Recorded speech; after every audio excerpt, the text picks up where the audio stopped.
Welcome to African American Fighter Pilots of the Cold War by Devin Horner. Today we'll be talking about the struggles faced by the black community in military aviation in the 1950s, 60s, and 70s, and how those struggles relate to today's military. The Cold War generation is very underrepresented in history, which is one reason I feel this topic is important to share.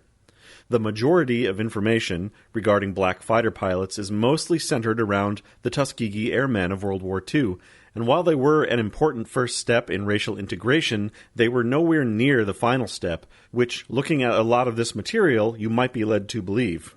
African American pilots would continue to face adversity for decades following World War II, yet their stories are rarely mentioned.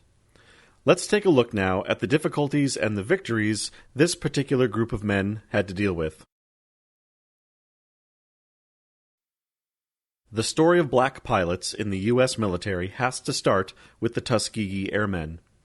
While Eugene Bullard of World War I is often given credit for being the first African-American combat pilot, he flew for the French military, not with American forces, so that's an important distinction. The Tuskegee Airmen were formed by President Franklin Roosevelt in the late 1930s as an all-black segregated unit. It took its name from the university in Tuskegee, Alabama, where the pilots were educated and took flight training. Despite their excellent combat record during the war, many white commanders and lawmakers were eager to return to an all-white peacetime military, as had been the case with every other American war previously. Many top commanders still believed that black soldiers were incapable of leading men, learning skills, or being effective in combat. In July 1948, President Truman officially desegregated the military when he issued Executive Order 9981, stating there shall be equality of treatment and opportunity for all persons in the armed services without regard to race, color, religion, or national origin. This opened every field in the military to black Americans and allowed the government to legally enforce integration.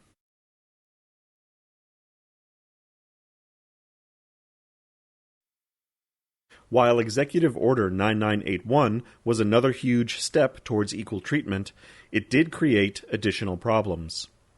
The executive order was a military order only. It did not affect civilian culture at all. This led to situations with black service members stationed on integrated military bases, surrounded by segregated communities. The U.S. military had historically valued good public relations with the community, so when racial issues came up with their people, they were not inclined to help them if it would anger the locals. This led to base commanders turning a blind eye towards problems with off-base housing and harassment. As far as leadership was concerned, commitment to equal treatment for minorities declined as the distance from the workplace increased. Integration was to increase efficiency, so as long as work was getting done, base commanders had no interest in pressuring local communities into racial tolerance.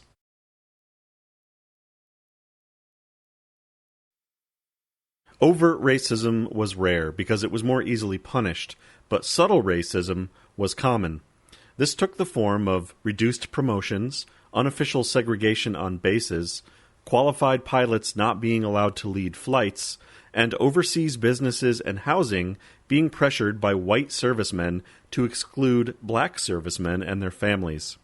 In 1963, to hold military command more responsible, President John Kennedy issued orders that base commanders did in fact have a duty to oppose off-base discrimination, which included the power to declare racist establishments off-limits to all personnel.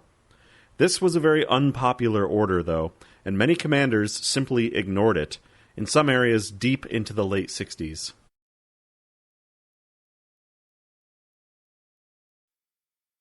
African American fighter pilots participated in the space race as well, as early as 1963, when Captain Edward Dwight Jr. was selected by NASA to join astronaut training. Dwight was an accomplished pilot. He held an aeronautical engineering degree. However, his appointment was immediately controversial because it was seen as a political stunt by the test pilot school, including its legendary leader, Chuck Yeager. Dwight would find himself held to unfair double standards. When he struggled, he was given bad marks, while he watched his white peers with similar problems get assistance and second chances to succeed. The other pilots were ordered to avoid Dwight and his wife, and they were rarely invited to social gatherings. Dwight was eventually failed out of training under suspicious circumstances, the reason given that he was average in a class of outstanding test pilots who just happened to be white. He retired a few years later to become a successful artist and sculptor. The first official black astronaut was Major Robert H. Lawrence, Jr., who passed training and was selected by NASA in 1967. Lawrence was a Vietnam combat pilot with a Ph.D. in physical chemistry. Perhaps in an effort to deflect comparisons to Ed Dwight, he downplayed any importance to his race, stating that his success was thanks to good training and lots of support. Despite his efforts to make a non-issue of race, he was still asked by a reporter in a NASA press conference if he would have to sit in the back of the capsule. Lawrence wouldn't make it to space either, as he was killed in a training accident when his F-104 fighter was crashed by a student pilot. It would take another 16 years before the first African-American finally reached orbit, when Guy Bluford was assigned to a space shuttle mission in 1983.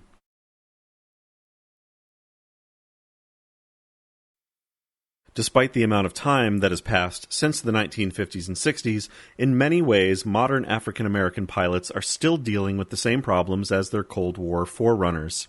A recent Air Force investigation reported that 3 out of 5 black service members feel they don't get the same benefit of the doubt as their white peers if they get in trouble. Personnel don't trust their chain of command to address racism or racial bias. In the Navy, it has been determined that an atmosphere of implicit or unconscious bias leaves minority aviators at a greater disadvantage than their white peers. In 2016, a controversy erupted when it was found that naval aviators in training were being given racist call signs by their instructors. Pilot Cortland Savage reported that his call sign was a reference to a mentally disabled black man from a movie. Savage and another unnamed pilot were both failed out of the training squadron for not meeting what they described as elevated standards that other students did not meet. This is not an isolated incident. The instructors defended their decision by citing Savage's poor performance, but the fact is, this is the same argument that was used to drum out Ed Dwight from the space program and has been used all the way back to the Tuskegee Airmen.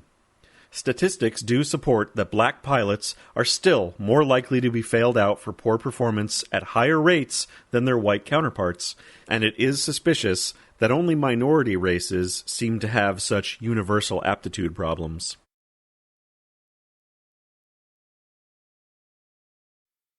Today, African Americans make up only 3% of all military pilots in all services, and have shown no overall growth in almost 30 years. In fact, African American Navy pilots had their numbers peak in the 1990s and have actually been slowly on a decline since then, now down to just 2.06%. Military leaders, though, are recognizing that minorities are still underrepresented, especially in specialty fields like aviation.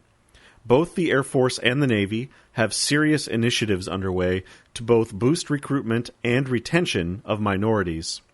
The retention part is a serious problem because minorities become even more underrepresented at higher ranks, both in the officer and enlisted fields.